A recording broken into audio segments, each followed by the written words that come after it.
Okay, today we are in English class. Materinya bahasa Inggris kita lanjut ya. The topic is consumerism and subtopic analytical exposition text ya. Okay, and then this is the Bahi. Bahi hari ini we will review the analytical exposition text. Number 1, definition, purpose, type, and structure. Number 2, language feature, and then we will go to reading comprehension in quiz. Okay, be active in the class. You will get started. Okay, and then before we go to the material, I ask you a question. Are you addicted to social media? No. So give me a reason why. Because Yes, some videos in social media bikin hari ulangi. when Only when you are born, you open social media. What is your favorite social media? Instagram and YouTube. How many hours a day you open the social media? 2 hours. 2 hours. 2 hours a day. Really? Only 2 hours? Yes, only 2 hours. Only you open what kind of content do you want to watch at the social media? What type? Music, movie, or searching some information about Sometimes about martial arts and sometimes about animation. any. Oh, you like any? Okay. Not that much. Not There's nothing anymore. much anymore. Okay, thank you. Bagi what about you, Zahra? Okay. I mean, Zahra, are you addicted to social media? Apakah kamu addicted itu lebih ke kecanduan ya? Lebih ke tergantungan ya? No, you think you are not ya? So how many hours a day you open your social media?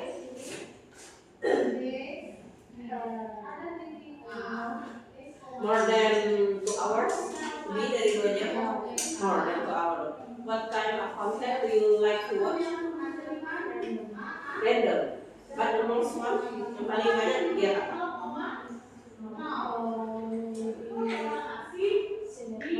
Sinetron. And then? Make up? No. No. Hah? Webtoon. Oh, no. Webtoon and sinetron. In Netflix. No. TikTok. Okay, thank you Zahra. And then your name? Cecil. Okay, Cecil, we are in this material. Ya, sebelum kita ke materi, kakak tadi nanya, ada pertanyaan. Are you addicted to social media? Apakah kamu ketergantungan dengan social media? Yes or no? Iya. Berapa lama? How many hours a day you open your social media? Berapa lama kira-kira sehari itu? Sejam, 2 hours, lebih dari berapa? Lebih dari 4 jam. Okay, what kind of suka posting nggak? No, tapi suka scroll saja.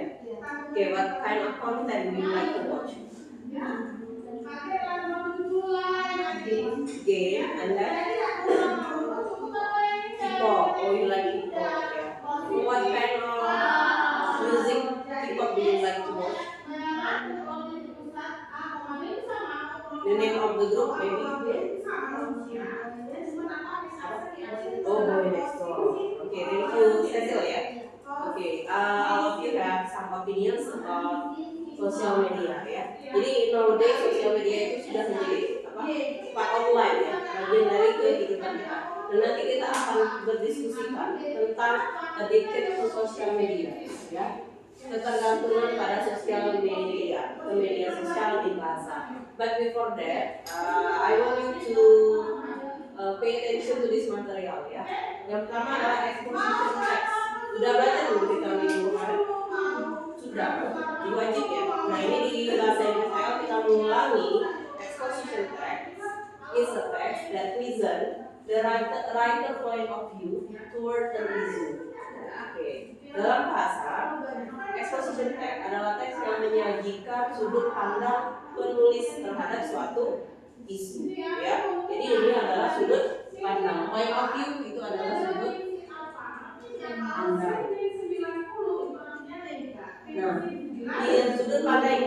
menyampaikan bisa pro atau kontra. Jadi tergantung penulisnya. Apakah dia pro artinya mendukung ataukah dia kontra. Kontra artinya ya tidak setuju. Itu tergantung sudut pandang dari penulisnya. Ya, jadi dia menyampaikan ide dari si penulis. Sampai sini ada pertanyaan? Do you have some question? No ya. Now we go to number 2, the type of exposition text. So we have two types of exposition text. Ada dua. Yang pertama analytical exposition text, yang kedua contatory exposition text. Ya. Maybe siapa yang mau baca? Number 1, William. Oke, Baginda. Analytical exposition text is a text that elaborates the writer's opinion about an issue not in the problem. Can you translate in Indonesia?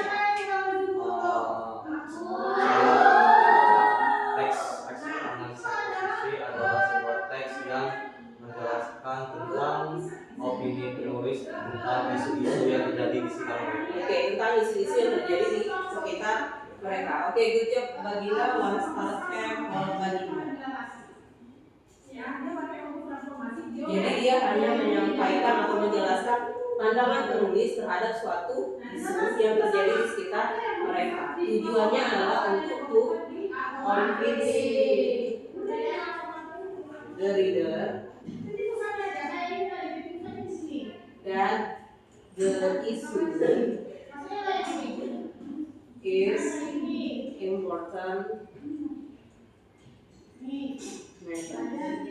Nah, jadi tujuan dari analytical exposition text adalah to convince the reader that the issue is important matter. Meyakinkan, oke, kami akan masuk, meyakinkan pembaca bahwa isunya itu adalah hal yang penting untuk didiskusikan. Ya. Nah, jadi itu dari analytical exposition text. Nanti kita bedakan di bagian struktur, bedanya dengan vocabulary. Oke, sekarang yang vocabulary untuk dan Zara. Vocabulary siapa yang mau baca? Zara, Cecil, and then your name? Aisyah. Aisyah. Kita lagi di sini ya, di bagian tipe dan exposition text. Ayo, siapa tadi bagian udah? Aisyah, oke, just say. Vocabulary exposition text. A text that tells the reader to pick a side about an issue with a recommendation. Oke, can you translate this sentence? Adalah Teks itu memberitahu pembaca untuk memilih bagian side tentang isu yang diakhiri dengan rekomendasi. Ya. Kakak masih pada di Seven, masih pada makan. Oh, di Seven, baru pulang sekolah. Iya. Oke, jadi ini adalah tes yang menggambarkan pembacanya untuk memilih, ya, isu yang disampaikan yang diakhiri dengan rekomendasi. Jadi tujuannya adalah to persuade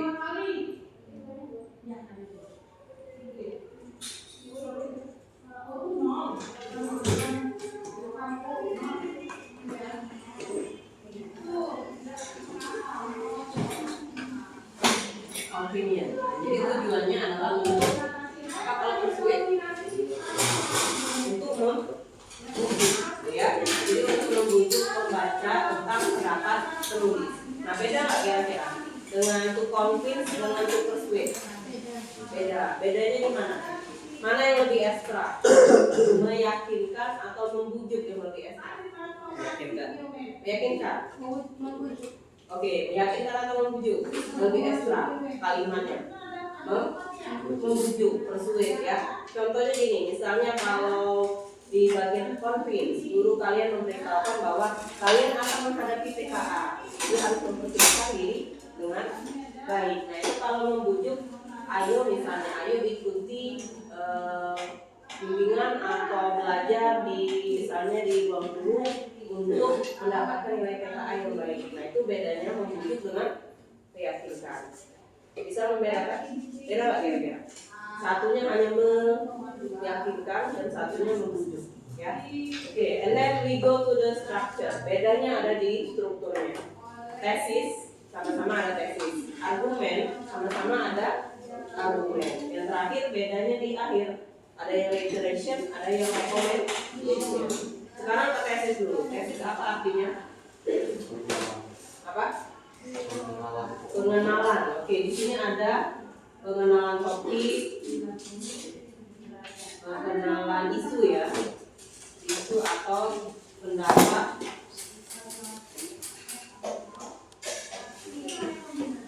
penulis ya. Nah, jadi di bagian tesis sudah ada pengenalan isu atau pendapat dari si penulis. Nah, biasanya ada di paragraf. Iya, buat paragraf 1 ya. Dan sama, ini juga sama ya. Tesisnya tetap sama. Menyampaikan pendapat atau opini dari penulis. Di sini dia bisa menyatakan tesis itu apa, kalau dia mendukung apa? Namanya pro, kalau dia tidak mendukung kontra. Di sini dia sudah menyatakan ya.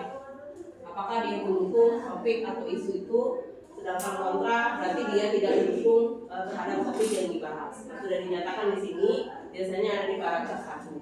Now we go to number 2, argumen. Argumen itu apa dalam bahasa? Masalah atau isi Ya, bisa. Isi argumen atau pendapatnya ya. Artinya pendapat yang mendukung ya. Mendukungnya bisa pro atau kontra juga. Pro or kontra. Nah, ini biasanya ada di paragraf berapa? 2. Bisa 2, ya, 3. Kalau ini tadi paragraf 1 ya. Paragraf 1. Nah, ini bisa paragraf gitu ya, 2, 3, 4, tergantung teksnya ya. Nah, pendapatnya juga bisa mendukung atau tidak ya. Yang terakhir, nah ini bedanya antara analytical dengan factatory. Kalau di analytical ya ada reiteration, kalau di factatory ada recommendation. Siapa yang bisa membedakan? Apa bedanya? Reiteration and recommendation. Oh iya, tadi Aisyah ya yang baca ini ya.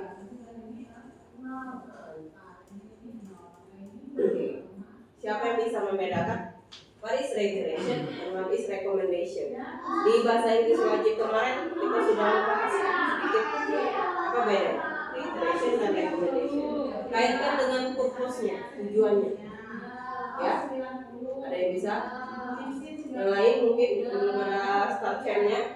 Kalau Ya, reiteration bisa. itu dia penegasan kembali tentang isu tersebut. Tapi kalau rekomendasi itu kesimpulan atau saran dari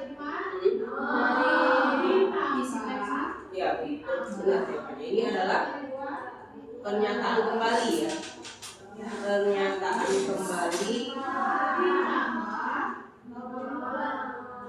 ide dari penulis. Nah, dia bisa menuliskan tesis ini, ditulis lagi dengan kalimat yang baru ya. Jadi kalau mau membuat reiteration nggak boleh kalimat tesisnya kita tulis semua, harus diubah menjadi kalimat yang baru. Itu adalah reiteration. Bahasa lainnya adalah conclusion atau kesimpulan.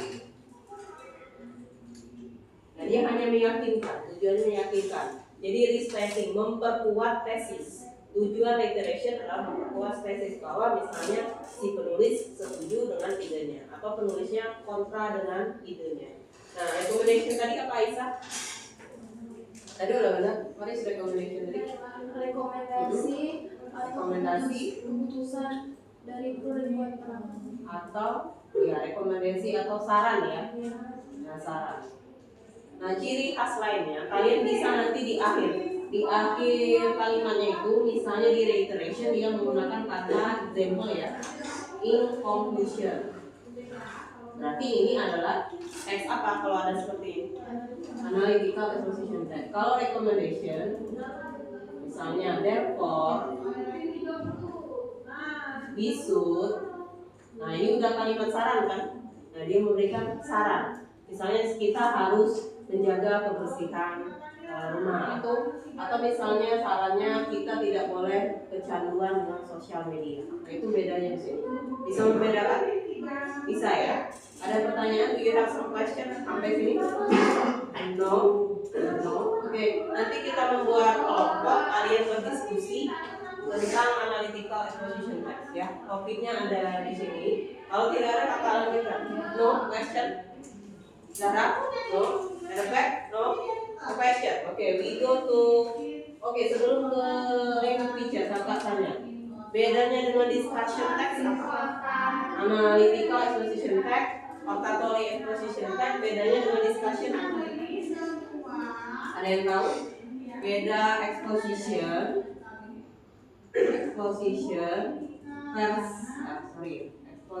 versus discussion. Nah, bedanya apa? Yang enggak? Kalau exposition cuma ngambil sudut pandang dari penulis malas, cuma satu sudut pandang. Ya. Diskusi membahasnya dari dua sudut pandang lebih. Oke, kalau exposition only one POP ya, kata singkat point of view. Sudut pandang ini Dua atau lebih. oke, itu dua atau lebih. Dua. Oke, point of view kan ada dua, setuju dan tidak setuju, pro and kontra. Berarti ini bisa pro or kontra. Kalau discussion ya pro and kontra. Nah, biasanya ini ada di soal SNBT juga ya, exposition dan discussion. Jadi nanti dilihat kalau di teks itu dia ada pro dan ada kontranya juga, ada dua-duanya, berarti itu teks diskusi ya. Tapi kalau dia hanya pro saja atau kontra saja, berarti itu exposition ya. Jadi bedanya hanya di poin aslinya. Bisa membedakan? Bisa ya. Kedua teks ini nanti ada juga di TKA, kemungkinan ada, khususnya exposition ya. Let's go to language feature. Language feature dalam bahasa adalah bahasa apa? Ini bahasa struktur, iya, kebahasaan. Artinya biasanya menggunakan grammatical apa? Grammar seperti apa? Ya. Yang pertama, yang ada di vocabulary exposition text adalah simple present tense. Simple present tense kapan digunakan? Nyatakan yang terjadi sekarang, yang daily activity ya, ya, or habit. Good. Rumus umumnya apa? Yang present tense subject plus ya, verb one s or es plus object. Ini adalah verbal ya. Kalau yang nominal, yang tidak ada kata kerja, rumusnya apa? Yes, Aisyah. To be. Oke, to be-nya apa? Is FR. And is are plus Object. oke, object or complement ya, bisa ya. Oke, ini simple present tense, easy. Yang number 2, present perfect tense. Kapan kita menggunakannya? Ayo, yang lain mungkin selain Aisyah dan Baginda, present perfect tense itu kapan digunakan? You can use your handphone to Google. Ayo, tadi Baginda ya, start camp. Aisyah juga mau start camp. Oke, siapa lagi?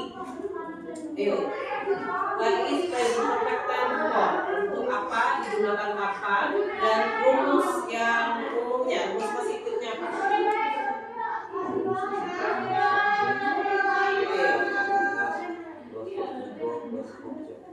Oke, ada yang lain? Kita Baginda ya. Berapa di belakang? Ada yang mau menyampaikan? Oke. Nah, apa digunakan present perfect tense? Ya. Iya. Masa lalu yang masih berhubungan dengan masa sekarang. Rumusnya yang pertama